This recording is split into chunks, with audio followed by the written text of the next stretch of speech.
we love going down the rabbit hole because it's a passion for both of us, the intersection of technology and fashion.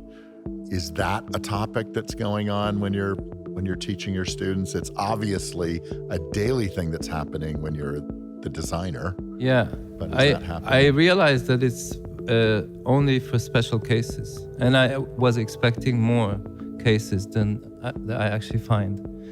And I realized that in general, they're actually more interested in craft. Interesting. So there's some that are starting to understand that there is craft in technology. Because when you're doing a 3D printed textile, for example, you have to sit in front of the computer and craft it step by step with the mouse. So it's the same type of thing. Welcome to Clothing Culture, a fashion industry podcast at the intersection of technology and innovation. I'm Emily Lane. And I'm Bret Schnitker. We speak with experts and disruptors who are moving the industry forward and discuss solutions to real industry challenges.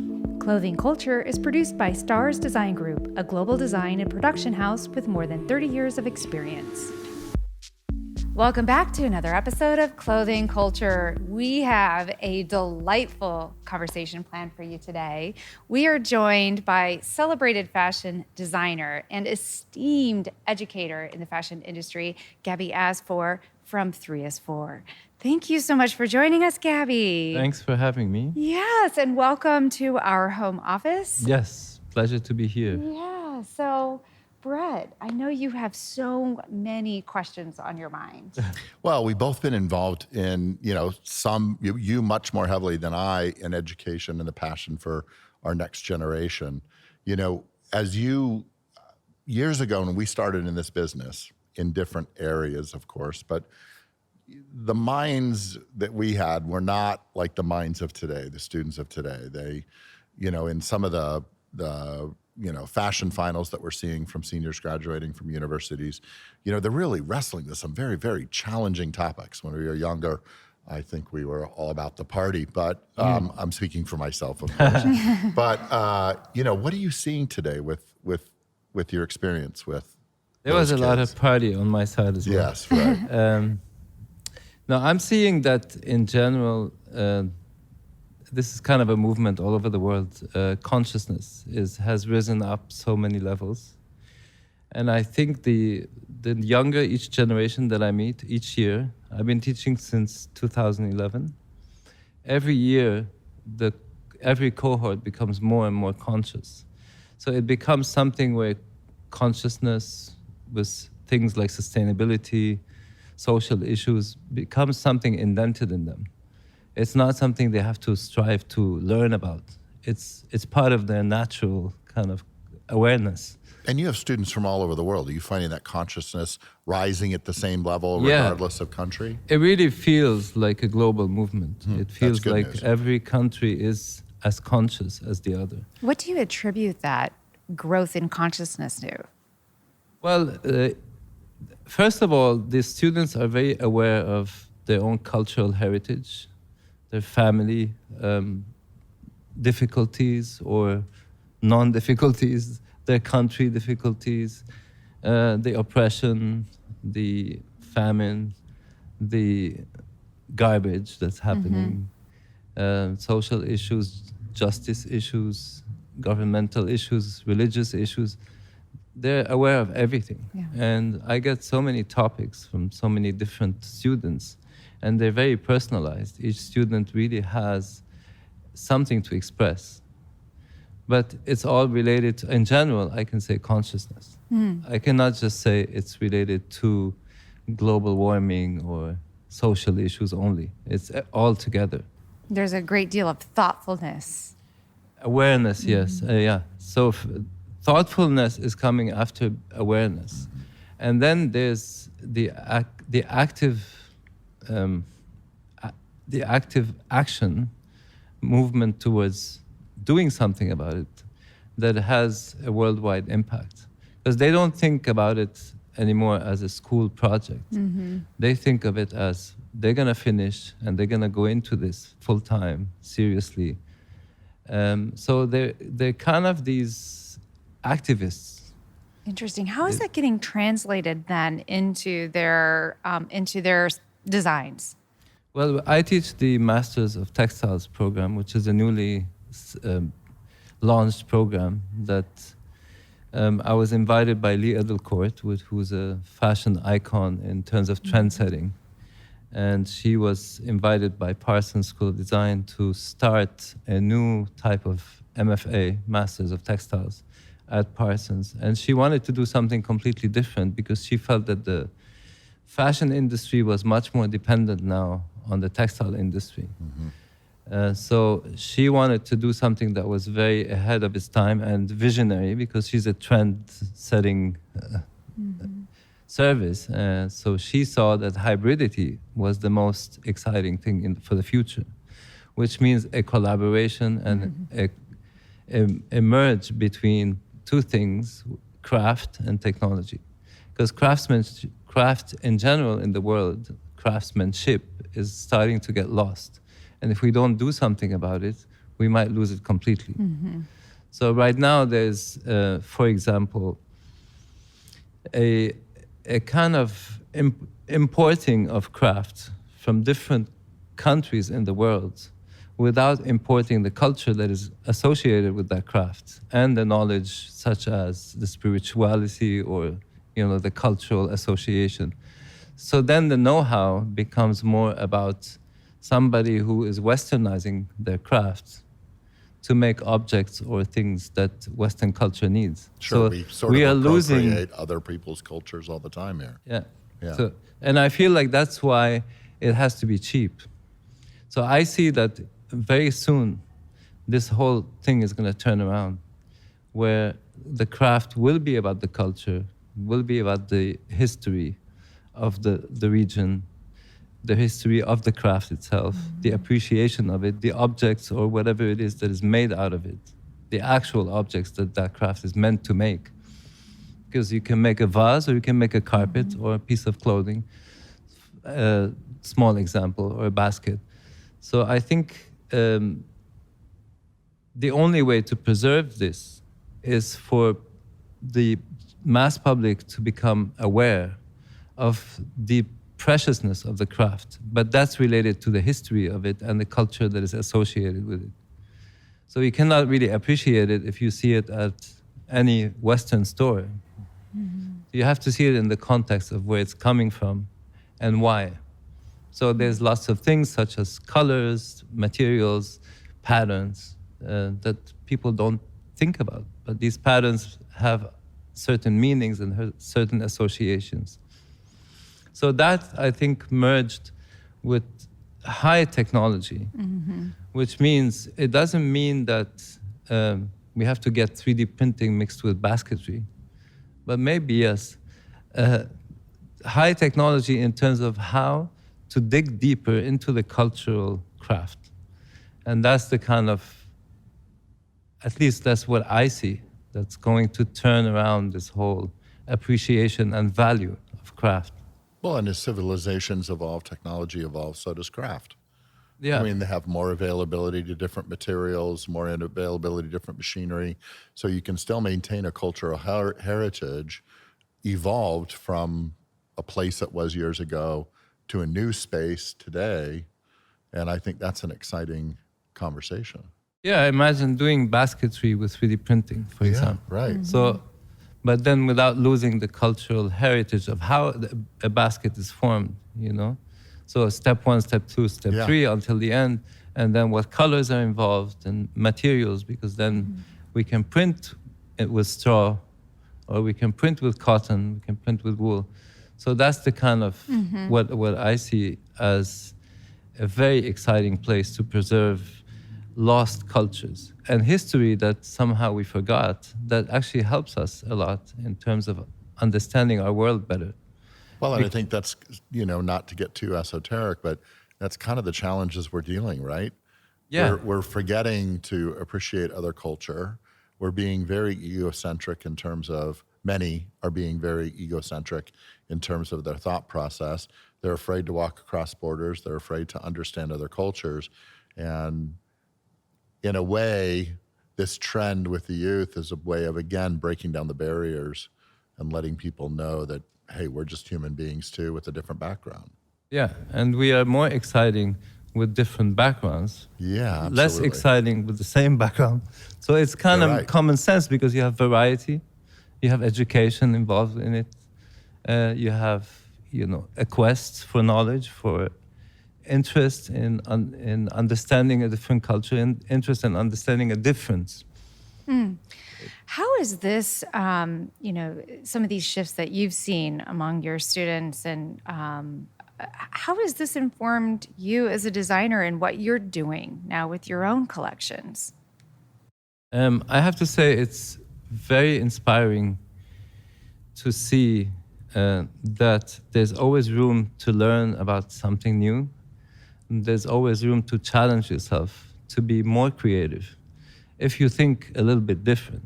So what happens when you have a cycle like fashion is that you get used to the mundanity of the repetition of every 6 months and doing kind of something that is predictable. So by watching the students and the variety of topics, it gives me ideas about my own topics that I didn't have before. So it's kind of a refreshing way, and I call it a vacation from my own business, because I go on vacation for one day, I meet all these wonderful young kids that have all these ideas, and I get great pleasure if I can share with them my knowledge and take from them their inspiration and their ideas, but have that basically inform my own kind of style and my own direction in my own practice. That's such a good phrase, taking a vacation from your business. I feel the same way when I go to the universities and interact with these kids. I get energy walking away. Like, there's so much creative energy, and they're just so passionate at their stage in life. I probably have a difficult question for you, but when you're with these students and you've moved from student to master designer to educator, what's the number one thing you always want to tell your students? If you could tell them, hey, I was where you were, here's what I would do or I wouldn't do differently. The main thing, and that's kind of the biggest struggle, is how much you can be yourself. Express yourself, and I say, bring the spark out, because everybody has a spark, and each spark is different. So if every student will focus and go deeper into themselves, they're going to be unique. And then the second one is stand out, right? So be outstanding. Yeah. So the third thing is bring something to the world that is productive and inspiring and problem solving. Yeah. So this is what excites me the most, is when I'm able to help assist each one of them find their own path. And I really realize that there's so many paths if you dig deeper. So it's more about me listening to them than them listening to me. So I'm kind of becoming more and more, and the more I do this, the more attentive I become towards, any problems they have, their cultural background, their history, their family situation, their government, and so on. And I have so many international students, and it makes the variety of issues so exciting. But then there's a unified type of consciousness that is, related to a few things, such as gender issues, such as, government issues, religious issues, famine, we sustainability. talk about that in detail. So. Yeah. So consciousness in how to use materials, consciousness in why to do a certain practice, why not to do other practices. So it becomes really about essential things, purpose. Yeah. So purpose is really about your own personal purpose. It's not a purpose of society. It's like, what do you want to do for society? What do you want to bring in? How can you bring something exciting and new and different? That's amazing. How many instances do you find of students that you've educated and have left and gone off to learn the world, and 5 or 10 years later they come back and they still have that kind of spark and distillation? I would imagine the world has these pressures on them to become more homogenized, fit into a mold to a degree, whether it's culturally or from a place that they work. Yeah, it's a very varied situation in that sense. sure. Because some of them dive straight into, for example, a business in their own business or in their Yeah. family business that they were planning to do, or land into a job that is exactly fitting to their practice, that their thesis in school, and some actually changed trajectory. So I have a few students that moved into the art industry, for example, and some of them worked in galleries and museums. And I have some that went into fashion industry, so from textile to fashion. But then I have others that went into wallpaper and carpets, and I realized that they come back to me talking about the times we had together at school, where they great. could really be themselves. Yeah. And they miss that. Yeah, and I'm like, but they are striving for it, and they're realizing that they don't have it. But then that makes them appreciate the time that they had it. It's interesting, doctors and lawyers always have to go back for freshener exams and updates and things like that. You almost feel like in the designer and creator space, you kind of need this opportunity to go back and revisit when that spark was bright, come back and get recharged, engage with community of other designers so that you can feel engaged to go back out. I think that's something that would be an interesting thing to add to an educational system where 5-10 years back, you have the opportunity to come back and get a refresher and be surrounded by those in the community can help support that vision and passion. Well, luckily, because they're exposed to the opposite. When you go into industry, you're working for somebody. You are working for somebody's vision or somebody's needs and somebody's demands. That contrast makes you strive for wanting your own thing again. You're right. So it's actually really necessary to have the contrast. If you don't have the contrast, you wouldn't know. You would take it for granted. So when we throw all this stuff in and then we talk about the advent of technology, this is something that you and I get pretty deep in. Sometimes we love going down the rabbit hole because it's a passion for both of us, the intersection of technology and fashion.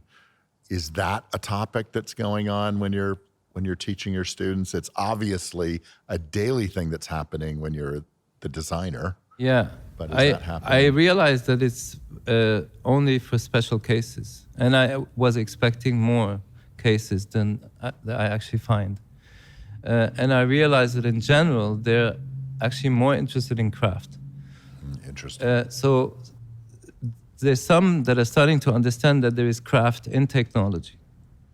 Because when you're doing a 3D printed textile, for example, you have to sit in front of the computer and craft it step by step with the mouse. So it's the same type of thing. It's different tools. But you're building it in 3D. And there is rule sets and tool sets. So you have to kind of craft it, and which means you need to spend the amount of intricate time on it and pay attention to detail.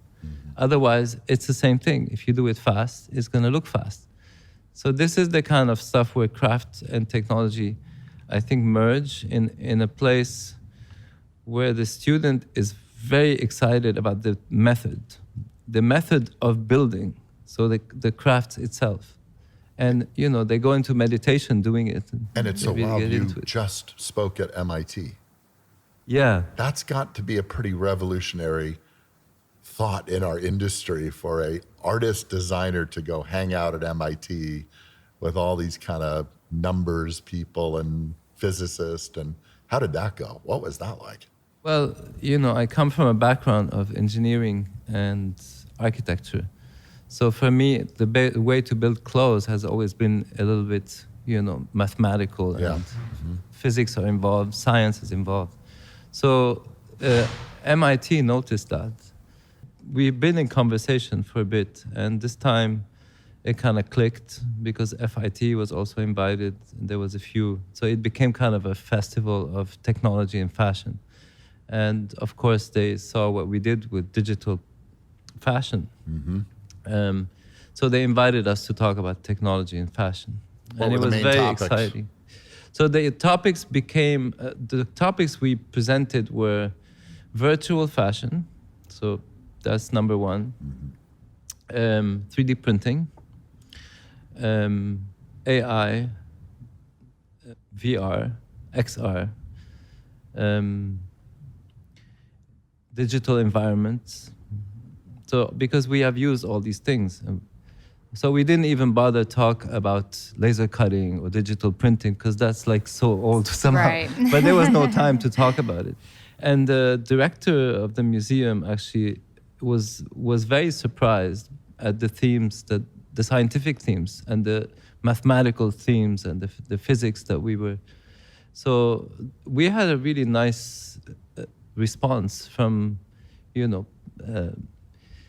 mathematicians and engineers and architects and medicine people. I was like, wow, they're interested. But it feels to me that the world is also more conscious of fashion, and that's why this happened.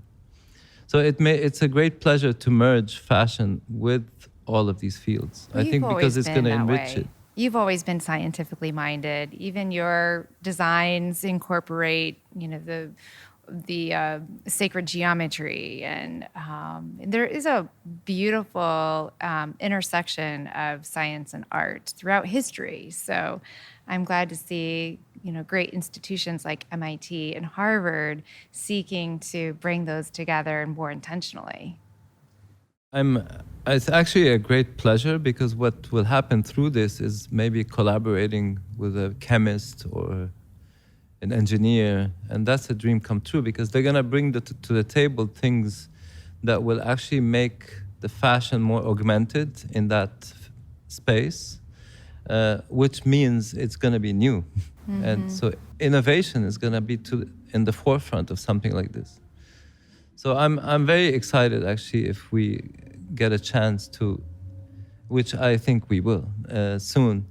I can't wait because we've worked with mathematicians before and we've worked with architects before, and the result has always been augmented in that sense, and which is a great inspiration and a learning experience for us. But again, a new territory to explore, which means innovation is in the forefront. That's what I'm interested in. There are a lot of really interesting, innovative projects some of your students are involved in right now. Would you mind to share some of those incredible futuristic thoughts? Yeah, there's so many, but I can start with the ones that come to my head immediately, which means that my last cohort. One of my students had the idea to go into the landfill and pick up all the trash, the black trash bags and the clear trash bags that were left. So she would take all of them, empty the insides, and go wash them and cut off the top. And, because they have that drawstring in the top, and slowly turn them into yarn. And she became a professional in terms of making that yarn go into a knitting machine and a sewing machine, because it has to be very strong. So from there, she was making woven fabric, knitted fabric, crochet, and so many other things. Like you can also do laser cutting. You can do all kinds of things from really a very simple, it's a nylon yarn. Mm-hmm. So that's one example. Another one was making a type of new leather or leather replacement out of coffee waste and shrimp waste and all kinds of waste. And she's very successful right now. She started her own company. That sounds like you'd have to be a chemist. Yes, she actually is working with a chemist. So material science, and so it's a lot of formulas. And it's also secret formulas because she cannot reveal those formulas. So the whole business is built on them. Of course, it's like Coca-Cola. So these are some examples. Then I have students that are doing 3D printing, with textiles, with PLA based. There's students that are doing old school basketry, for example, mixing it with high-tech technologies like LED and conductive fabrics and stuff like that. So there's so many, and it's always very exciting. So the more varied these projects are, the more excited I become. Yeah, you have this amazing opportunity where you get to take that daily or the weekly vacation, one day a week, and go get inspired by your students. What would you recommend for maybe some of your colleagues who are, have maybe been designing for many years like yourself that don't have that opportunity to get their source of inspiration from young minds? Yeah, I think for me, this becomes more like a social service where the pleasure of sharing is in the forefront. But I think if we have more people from the industry doing that type of contribution, even if it's 1 hour per week, it would help the youngsters be in touch much more with real life, real industry, because they're so detached from it. So the more of us being there and sharing with them things like obstacles and dreams, and the closer they will be and prepared for when they graduate. Because usually they graduate and they go into this forest and they get lost and they don't know what to do.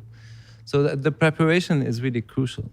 So I think the integration of industry into education is crucial. Yeah. You know, we've talked about that many times, Bret, where, you know, we feel that a lot of times education doesn't necessarily prepare people for what's next, the realities of working in our industry. And education is chasing technology. I mean, it's moving so fast by the time people get it into their curriculum, the technology's changed again. And so, you know, you have to create kind of a new way of thinking in an educational system to keep up with the constant evolution of what's happening in our industry. Yeah, I think the educational sector is completely changing.